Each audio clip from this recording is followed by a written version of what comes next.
So it's lovely to see you all back. Thank you all for this morning.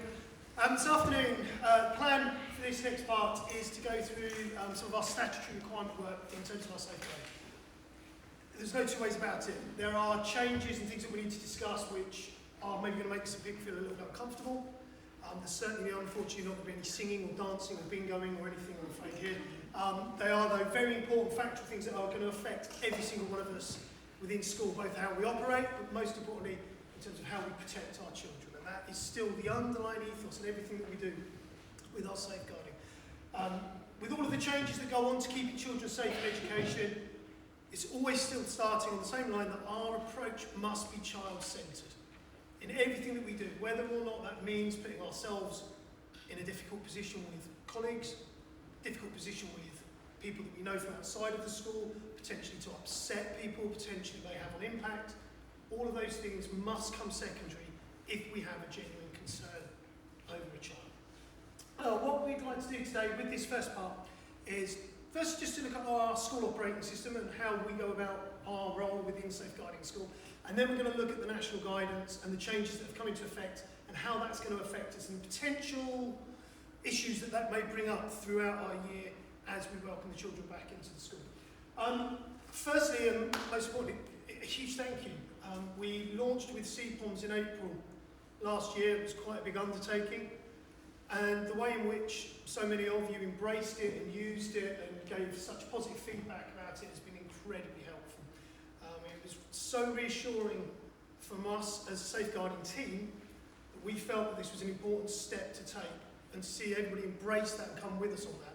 And actually really giving feedback as to where I think we can go further with CPOMS and how we'll be able to use it more to support us pastorally as well as safeguarding and to use it in other areas of the school. I sent through on the email the how-to guide for a few of us because it's a bit like one of those things. I'm hoping you don't all have to use CPOMS. You know, if we're all regularly going on CPOMS, then we've got a problem, haven't we? You know, it's a sense of insurance. But the fact is that it's there for us to use. It is making things easier for us as a safeguarding team and hopefully making things easier and more empowering for you to come forward with such information. I think it's important just to remind you of a couple of things. CPOMS is just the recording system. It's just a different version of our paper-based recording system that we used to use. It doesn't actually change a great deal in terms of what our job is and how we go about it. I think there was a bit of a misinterpretation at the beginning that it was as soon as the sort of CPOMS got entered on it, a big red light would go off above the safeguarding team and the bat light would go off and we'd all spring into action. It's still only a notification system. So most importantly under all of it, if you have a concern in the first instance, come and talk to a member of the safeguarding team. Please, please. CPOMS can't replace that face-to-face communication. That idea of I'm not sure about this, I've got a concern. Or if you have sent it through, please be aware that, you know, for example, I'm away at the games field, I'm not going to see that the second that you drop that onto the system. If it is an urgent safeguarding concern, that you feel there is a child at risk of harm in that moment, then you go through and you contact us directly through our phones to inform us of such. CPOMS is not an emergency reaction system, it's a way of how we record things. Very often what I'd hope for is you come and speak to us as a member of the safeguarding team, we'd discuss that and then we'd record it together with on the system. What you will see under these changes that are coming through KCISE, I think for a lot of us, there's going to be times when we're not sure. We're not sure, is this safeguarding or is this pastoral? Is there actually something wrong, is there not? And I think what CPOMS is really going to allow us to do, and what I would encourage you all to do, is if you are unsure, make the record. Make the record on CPOMS. Make it as a record for cause for concern, and then allow the safeguarding team to work with you to pick it apart and to find out whether or not it genuinely is a safeguarding concern. I think sometimes when we used to do the paper-based system, people were a bit reluctant to want to put it down in writing on paper because there was a sense of, I've now committed to this. This is now me saying that there is a genuine problem. Hopefully here, because we can work closer together and work through CPOMS together, it'll allow us to have that element where we can come back and say, actually, we're aware of here, here's a bit more information about this, we can carry on with that. So it's there for you to use all of those things. I also put into the email, new members of staff who are joining us now, your information is all being uploaded onto the system, so you'll have access within the next couple of days, and I'll get that all forwarded to you. Again, if you're not sure about anything about it at all, please do come back to me and let me know. One thing that we as a team have recognised, and what we're now doing, the next step for us, is how we use this information. Now that we've got it in front of us, how do we use it? Over the summer holidays, when I've been receiving information from other schools, I've seen both polar opposite ends of how schools have used such information. One of the schools I received a 26-page record from a child, I won't name the child. 24 pages of it, I would say, are low-level pastoral issues. They were making records of phone calls regarding lunchtime, in terms of their child not eating enough lunch or something along those lines, as opposed to what we might consider to be a genuine safeguarding concern.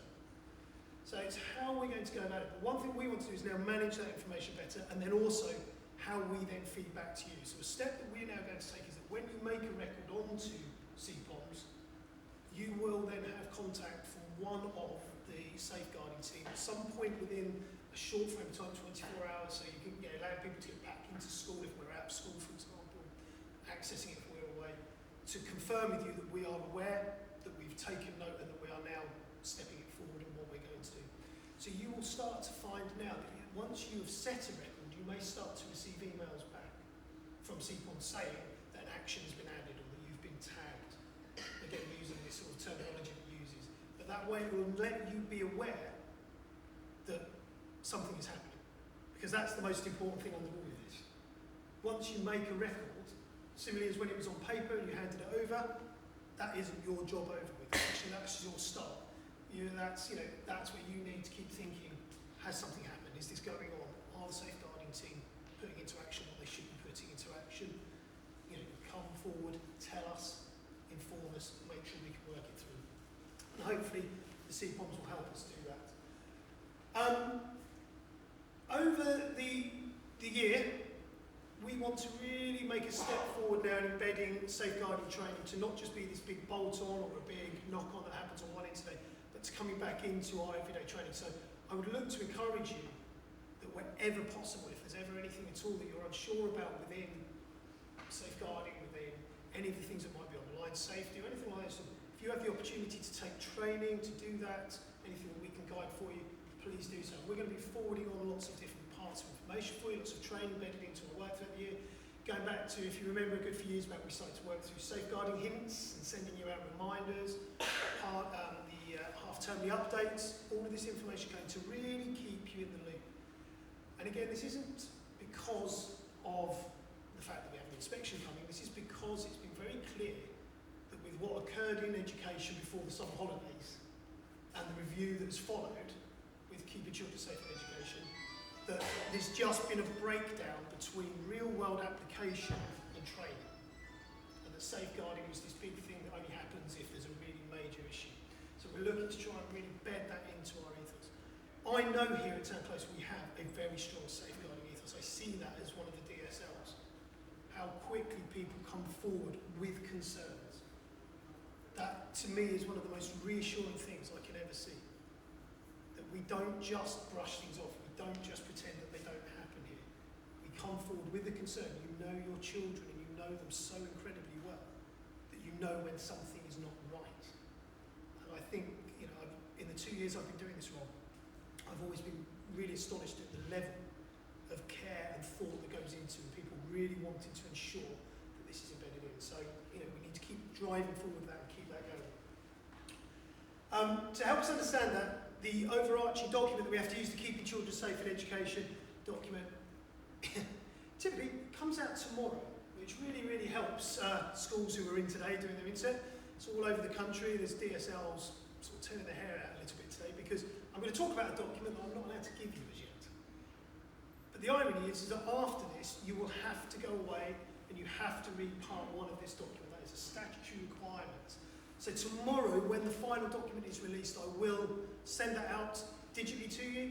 I'll put hard copies in all the different spaces around the school, such as the common rooms and offices, which send you the links to it. And you will need to read part 1, which is the main part for all staff working with children. And I will send you a link to a Google form that just shows you signing, indicating that you have read and understood that. The unfortunate thing is I'm going to talk about it now a little bit, and I actually can't give it to you now to go away because it doesn't go live until tomorrow. But there have been some huge changes.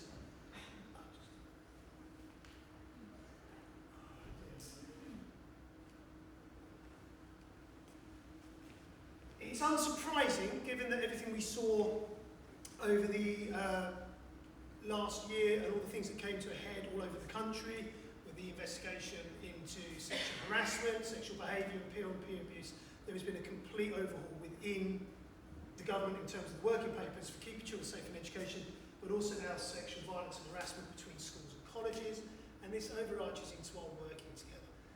This is the change that's going to affect us. Now, we can fall foul here very quickly of suggesting that as a prep school of younger children that we will not be affected by this. If we actually consider back towards last year, one of our largest safeguarding issues that we had to deal with in school exactly fell in within these boundaries. Our children at year 4 are now online with each other regularly. One of the issues last year, WhatsApp problems within year 3, year 4. Now I know for lots of us we will look at WhatsApp at year 3, but whether or not we agree with it or not, it is happening. So we have to be best positioned.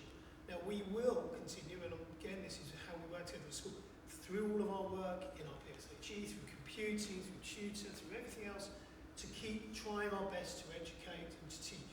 But children are children, adults are adults, so when it comes to technology, people will behave in ways that they would not normally behave. If we consider, after, I'm going to be up, I promised myself I would, after the European Championship final, we only have to look at the behaviour of grown adults in this country on digital formats, and the behaviour in which these were professionals, people who were in positions of solicitors, doctors, a teacher, behaving in a manner online never dream of doing face to face. And yet we seem shocked and horrified when children are falling into the same trap. And yet what we're seeing from adults is perpetrating its way down through children. So we have to be best prepared for this, and we need to understand what is going on with our children. Now, to help us understand that, there are 2 main changes to the Keeping Children Safe in Education policy for this year. There are other changes which us as a safeguarding team are working through on the school's behalf, because they are much more policy-based.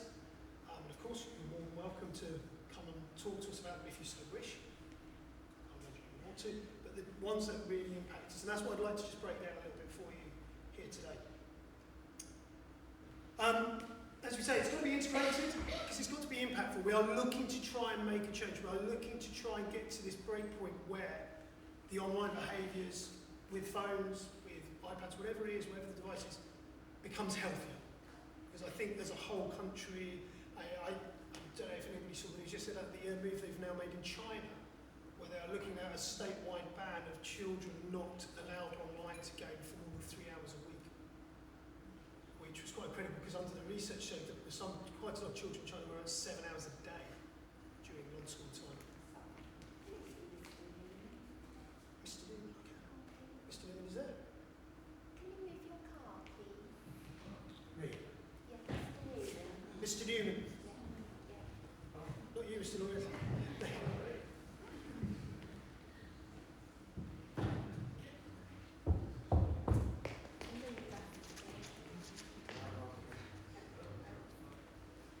A couple of quotes that we picked out from the document, and again, this is, I always hope, and this is also sometimes a bit of a risk whenever you do this, I hope that nobody reads any of these and goes, well, that doesn't happen here. You know, I sincerely hope that when we read these things and we look at some of these, that we see that, because if we don't, and you feel that that isn't the case, then again, please do come forward, it doesn't have to be right now, of course, but we need to make sure this is, because it has to be enshrined beneath us. The organisation, the process that we go through has got to be there all the way from, and this is why it's a whole school issue. Every single adult in this school has exactly the same responsibility in protecting our children. Absolutely everybody. There are certain people within the school that have bigger jobs after that initial problem has been found, but everybody has that equal responsibility. And it's there, it shows all the way through that we've got to get that into the ethos of the school. One of the bigger areas that's changed is this peer-on-peer abuse. Okay, this is what the whole scenario that came out towards the end of the Easter term and through the summer, the everyone's invited, where finally, after many years, many children in this country felt empowered, felt they had a voice to speak up about what they were suffering with. And I think it is right to use the word suffering, because actually if you have ever read any of the accounts that have been put forward, it's some truly horrific things that were going on. And the fact is that it's very clear from this statement here that taking disciplinary action and still providing the appropriate support are not mutually exclusive. They should occur to, it's very clear from the report that came out from the government that it was felt that many of the victims were basically being blamed for making trouble, for making a fuss out of something that wasn't a fuss. And it was very clear now under this guidance that any form of report or referral or an accusation of any form of sexual harassment, peer-on-peer abuse, sexual inactivity has to be taken seriously. We cannot ever fall under the trap of it's banter, it's boys, these sorts of areas. And some of the reports that were going on were truly shocking in that line, that people were not being listened to. People were coming forward with them and not listening. Even if, in the first instance, it's taken seriously and then it's found to be unfounded, found to be untrue, the action has to be taken in the first place. There has to be that level of investigation, that level of finding out what is going on. Now, unfortunately, it's not very small, and I'll send this out here. I want to show clearly this with. A lot of people are asking, what is peer abuse? What is it considered as? And this is often where this misunderstanding comes. So peer-on-peer abuse can include, but it may not be limited to, bullying, which, as its term, KCIC and other areas are moving away from, because it's an area, again, we've spoken about before, that bullying has a very strange misconception around it. It still has almost a comic book feel. Sometimes the big bully with his catapult in his back pocket, those sorts of things there, not being taken seriously because of being called a bully. But then also the fact that there are incidences where people, and quite a few of our parents will fall into this trap, where we've received emails, my child is being bullied. And actually what the child has had is a one-off incident where there's been an argument. There's been a problem, there's been an incident, there's been an argument, there's been a physical altercation, but actually does it come under the terms of bullying? With bullying, it's this concept of consistent, repeated targeting. Now, peer-on-peer abuse can incorporate that within there. It can happen within cyberbullying, and that's where a lot of this is now moving on to. What is going on online there. One thing that surprises a lot of people, the second one down, is that peer-on-peer abuse can be consensual. It can actually happen in a personal relationship amongst peers. I think when this was first being brought out, there was a lot of thought process that if it's friends, then it doesn't become abuse. But actually, there are many abusive relationships where there is friendship, but abusive elements to it. So we have to be very aware of that. That actually you might see two children who seem to get on brilliantly lots of times around in the classrooms, in the playground, but actually there's abusive elements going on at other times. So it doesn't necessarily have to be as obvious that they dislike each other and therefore there's going to be problems, there's going to be peer-on-peer abuse happening.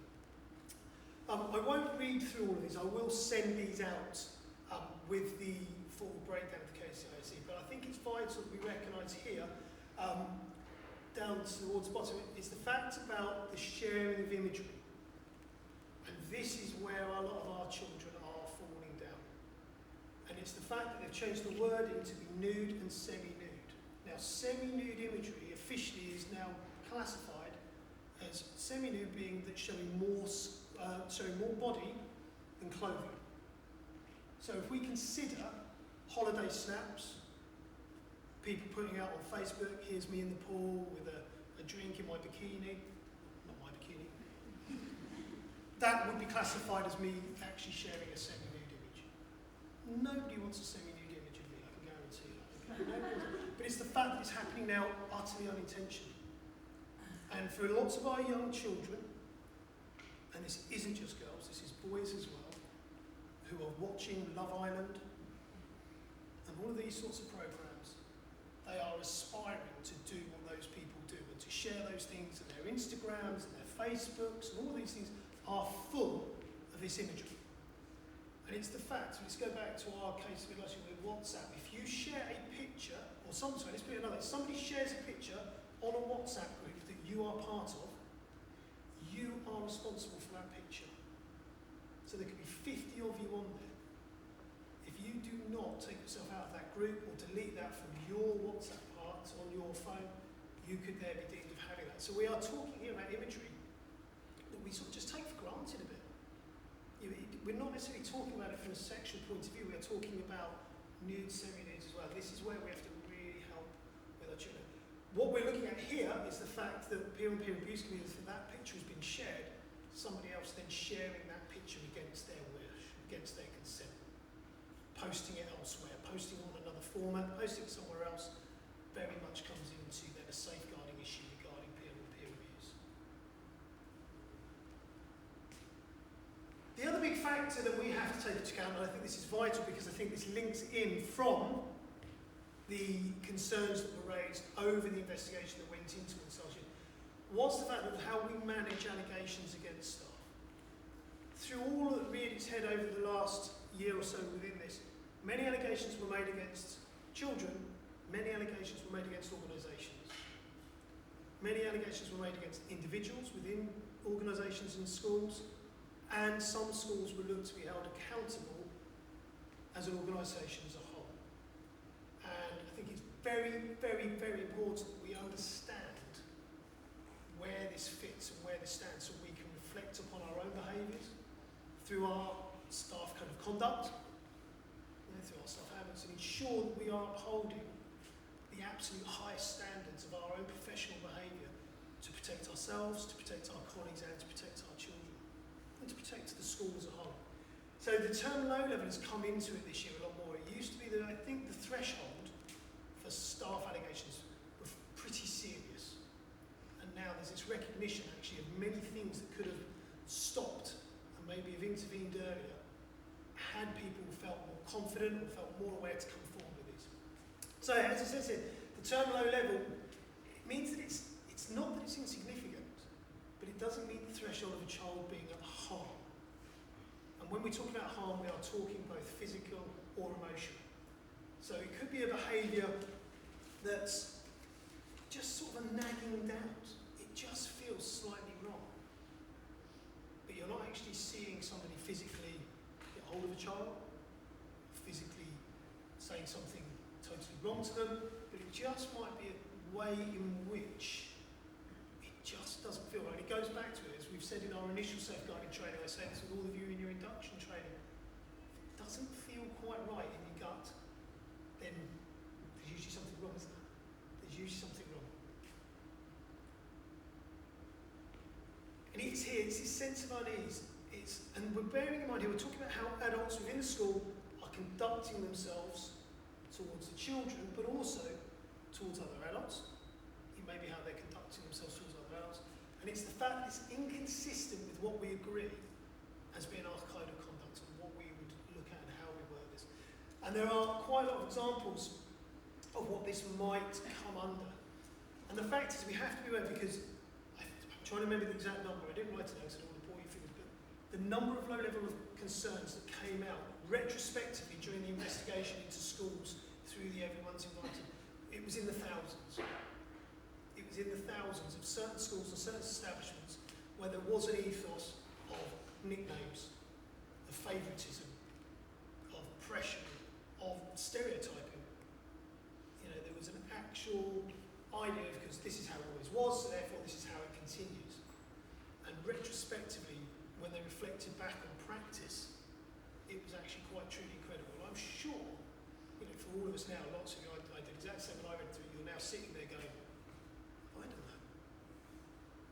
Because the fact is, many of our children, they would like that personal touch, don't they? They like that idea of maybe having a little name or a nickname or a thumb, you know, that kind of stuff. That's what makes us human. And it's now trying to make sure that we find that balance point, that we don't overstep the mark so that it becomes something that may put you or anybody else in a very difficult, dangerous position. So some of the things that we have to consider here, being over-friendly with children, okay? Having favourites. I mean, mean, I found it quite incredible that this one even got it, taking photographs of children on their mobile phone. I mean, it's just a no-no. We've spoken about this many times before. You know, we use our school devices, but not using our personal devices to take pictures, etc. Okay, and how we actually use our mobile phones. We've talked about the invisible phone policy before, keeping our things out of the way as much as we can. Engaging with the child one-to-one in a secluded area behind closed doors and using inappropriate, sexualised, intimidating or offensive language. For me personally, when I read that, I am actually quite surprised that some of those are considered low-level concerns. Because actually, I think for some of those, if I was to find out, as you know, a parent, if I was to find out that an adult in a school was using sexual, intimidating language towards my child, I would consider that to be more than a low-level concern. I would consider that a breach of trust. I would consider that a breach of confidence. I think that one is quite simple to do. We just don't use sexual language with our children. It's that simple. And we don't intimidate children. We are grown adults. As frustrating as sometimes children can be, we have to be the adults there. You know, minding our language, of course. Again, European Championship final, I got told off by my 12-year-old and 10-year-old, you shouldn't use that language, Daddy. Occasionally it happens, it's how and where we use it, isn't it? I think the ones that we get a struggle with here in terms of being over-friendly with children. Can anybody define what over-friendly might be? It's hard, it's actually hard. What is over-friendly? In this room now, I can see people who I would consider maybe to be more friendly than others. I'm not going to say who. I'll let you work that out. But what is over-friendly? You know, how do we define that? We are a school who work with very, very young children. And occasionally children need a reassuring arm. Children need to be calmed. They need to be comforted. We are not going to become that school where a child has fallen over screaming at themselves and we're going to stand away, keep your distance. Absolutely not. But if he's just sat there doing his work and you go over and just sit down and plonk him on your lap and start giving him a hug, then okay, maybe that would be too over-friendly. And it's the thing, we have to find that. This is over the year, adding in more training for you. This is what I hope to empower you with, give you more information about this. What I would always do with everything on this, just err on the side of caution. If you're unsure, put yourselves in that position. Put yourselves in a position as parents, how would you expect, if you had children, how would you expect them to be treated by members of staff? Having favourites, that's always one. I mean, we always, who here has been accused of having favourites by a parent at some point? Yeah, we all have, haven't we? Yes, of course we have. And as I tell my two children, I don't have favourites, I dislike all children equally. But it is, and it's this sense to it. We can be seen in terms of the way in which we talk to children. Yeah, some of the things that, the lollipop sticks, it's a great way of just breaking down a boundary where children will perceive something, or they're always asking him for the answer. Why is he always getting him to demonstrate that? Why is he always picking them to go first in the lunch queue? When we protect ourselves by doing something simple where it shows the randomness, it shows that we're not putting somebody forward, it really helps protect us in those lines. Very basic things. Have we sometimes favouritised somebody? We can sometimes do it very subconsciously, can't we? And these are all things that we could have levelled at us if we don't manage those appropriately. In terms of our code of conduct, our safeguarding policies, we do refer to all of these. We refer about, I believe, Stuart, you sent out the code of conduct this morning, didn't you? Get in there just talking about how in which we conduct ourselves at various points. It will all refer to ways in which are designed to protect all of us here from any of these things happening. Now, the way in which these allegations are then managed is adapting. We're now looking to record what we are needing to do, and this is where we have to we have to be strong enough as individuals within this environment that if we are uneasy with somebody doing something, if we are uneasy with the way a colleague is conducting themselves towards a child, you must share that information. It was found in the reports that there were lots and lots of opportunities for many of these issues to have been stopped earlier if the information had got out there to the appropriate people quicker. too many times in too many schools where there are maybe very established staff who've been a bit, oh, that's just how they are. That's just what they do. Oh, he's always done that. I mean, I think back, my science teacher's nickname for me at school was Wobbly Eye. That was my nickname at school, Wobbly Eye. By the way, I've got Wobbly Eye if you haven't noticed. And yet, it seemed fine at the time. Would anybody here now give a child a nickname Wobbly Eye? Now, I hope not. I sincerely hope not. But at no point, and the other teachers would have heard him call me that, and at no point did anybody maybe turn around and say, do you know what? Is that right? Is that what you should be saying? And it's protecting us. It's not looking to try and get anybody in trouble. It's not but it takes us right back to that first slide. It has got to be child-centred.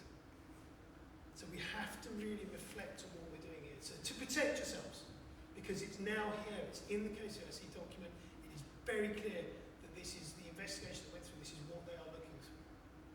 And bearing in mind, there are schools all over the country who are still yet to be looked into, investigated, because of what went on. And we're at that breakwater. And it goes into about how we share the information. And when we talk here about sharing that information, it's going back to what I spoke about again. Come and speak to the DSL, speak to the teams, speak to a member of management team if any of the DSLs aren't available. Speak to a colleague, discuss it. Do you think this is a problem? Have you heard this? Speak to somebody, share that information, because that is the first step to tackling any form of abuse. It's about the children's welfare, it's about staff welfare. If we don't share that information in the first place amongst ourselves, then we're then not in a good position to be able to share information where it's needed to get the people involved. Us as a safeguarding team, we're not going to solve these problems. We're not going to necessarily stop them happening. We don't have that power. But what we can then do is get the appropriate authorities and get the appropriate people working and actioning and involved as soon as possible who can step in and make those changes, whether that's how we conduct ourselves as staff, whether it's peer abuse with our children, whether it's bullying, whatever area it might fall into. So we have to share that information. Thinking through our CPOM sharing, our face-to-face sharing, the pastoral concerns folders that we use, the emails, staff briefings, where we ask you to bring up about pupils there, all vital points for constantly sharing that information and getting that across. And that should really then give us that strong basis to stamp out any problems early while we can.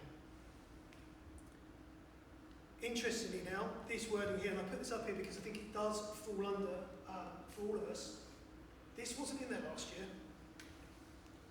Schools and colleges have clear powers to share, hold and use information for their own purposes.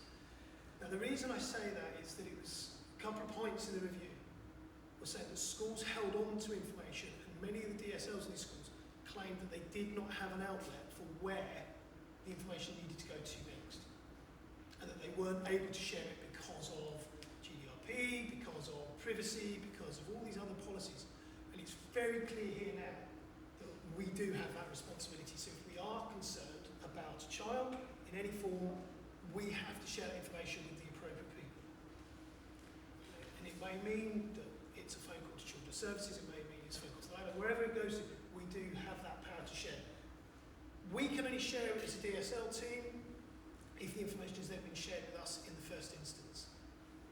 So getting that information through to us becomes really important, because if it gets missed low down, it can't be acted upon further.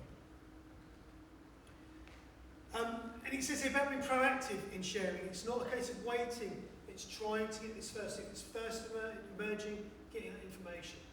For us as a school, we do not have a very high percentage of our children at all in comparison to some of our local state schools, as an example, of children who are under the care of health plans, or under the care of social services, children's services, but we do still have the connection. We have children who are working with social workers, etc. So that information has to still keep flowing through, it still has to keep coming.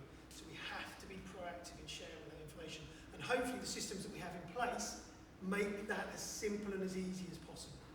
And that's the key. And if they're not, and there's problems and you're finding barriers to that, that's what we need to know. I need to know from every level, from every angle. Those of you who work in the school but maybe don't have access to your computers as regularly as others, go to your line manager, go to another member of staff, get to somebody who can get you online to do that through CPOMs. It gets it moving really, really quickly. Clearly, mental health issues over the last 2 years have really come to the fore. Lots of information. But what I must admit, what I am pleased at reading within the overview review of the document is that there is an emphasis on stopping trying to tell children that they are going to be damaged by the pandemic. And that was quite an interesting overview. It was not put in the official documentation because it's actually quite a difficult thing to say. But the review panel felt that there was almost a difficulty. If you look at every media outlet for a while, about 6 months ago, there was this concept of the lost generation. I actually think this generation of children are going to be more resilient than many the others have gone before. Look at what they've done. Look at how they adapted. Look at how they got on with it. But there's no doubting that it has led to an increase in mental health concerns through socialisation, because many parents trying to do the right thing. How do they keep in touch with their children? Get them online gaming, get them online on WhatsApp, get them sharing so they can talk to their friends.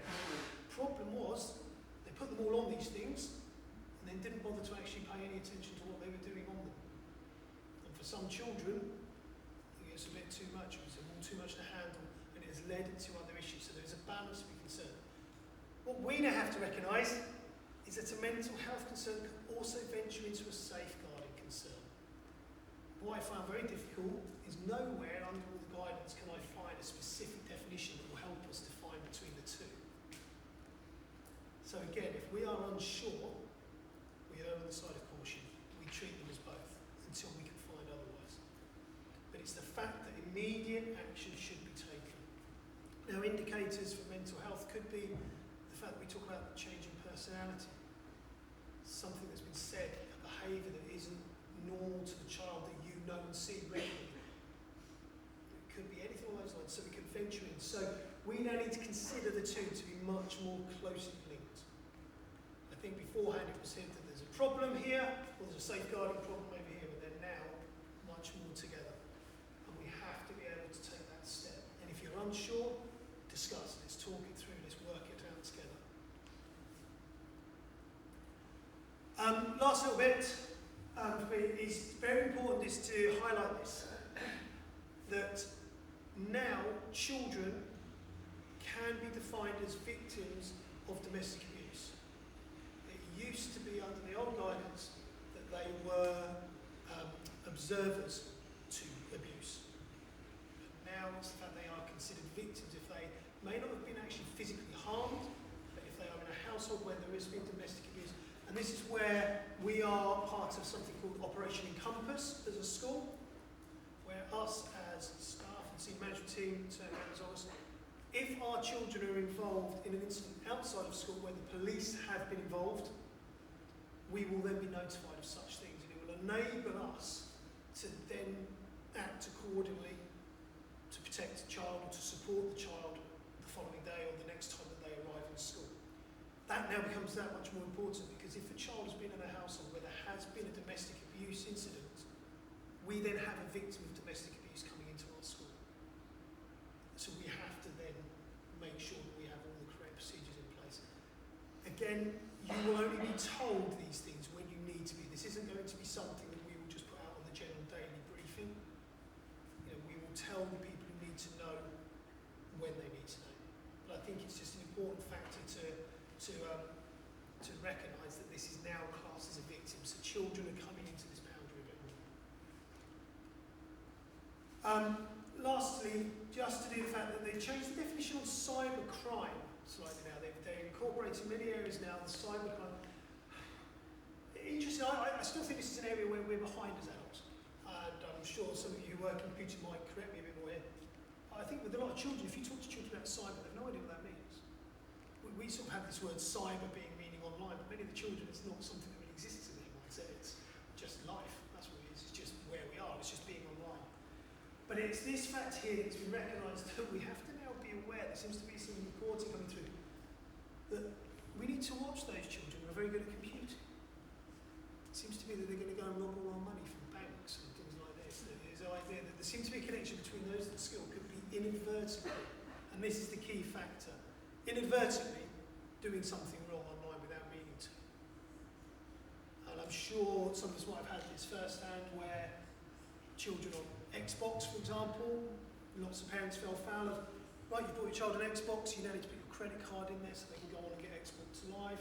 Did you secure your credit card? No, they've gone and spent £400 in points, for FIFA points. There was a very interesting little article of this boy whose mum is trying to take EA Sports to court because she said that they actually sold his son these FIFA points and he had no idea what he was doing. And I'm sorry, you look at the photograph of these two people on the paper, he knew what he was doing. He knew, because they've got the skills, they've got these abilities to work around. So we have to be aware that cybercrime, inadvertently, is growing and growing and growing. We're not just talking about malicious crimes, we're talking about what would be known as hacking. It's coming into more and more for personal gain. And also, let's face it, a lot of people out there are wanting to just disrupt. Just breaking things because they can online. Taking down big corporations. So, quite a lot to take in there, and I'm sorry, very, very dry. I appreciate that. Thank you for not glazing over too much. But I'm sure you agree, incredibly important information that we need to be aware of. We are going to see cases this year of peer-on-peer abuse. We are going to have children who are not going to behave appropriately towards each other. We need to be able to act accordingly, to support accordingly, and to intervene through our behaviour policy, through our safeguarding policy, to ensure that we conduct ourselves. We need to protect ourselves and be very mindful of our own behaviours and everything to ensure that we don't open ourselves up to any allegations or anything at all there. So thank you ever so much for that. Obviously, over the next few weeks, I'll start to get more information out to you, various parts. Tomorrow morning, I will send over to you the digital copy of KCISE with the link to the Google form. Please do read part 1. You don't need to read the entire document. The entire document is over 100 pages. I really wouldn't recommend it. Okay, but page 1, and then please sign to say that you've done so, and then we can go on. Thank you ever so much. I think it's a good opportunity now to talk, because I'm aware I've just absolutely bombarded you there, so I want to give you a little bit of time before you go into our final sessions for the afternoon. The new staff in the school who are doing their safeguard induction, we're going to be in here. We'll carry on, but you'll have a chance to. I believe we've got games department meetings, although unfortunately with Richard Tutor not available this afternoon, the men's games department aren't meeting, but I believe you've got, I think Mr. Tutor said something through, hadn't he? He looks thrilled. Other meetings, I believe there was a pre-prep meeting over in, where's Mary? Pre-prep hall for the pre-prep staff. Jackie, where are you meeting your team? In my classroom. Jackie in the classroom. Anybody else? Me. Music room? And you've got an alarm going.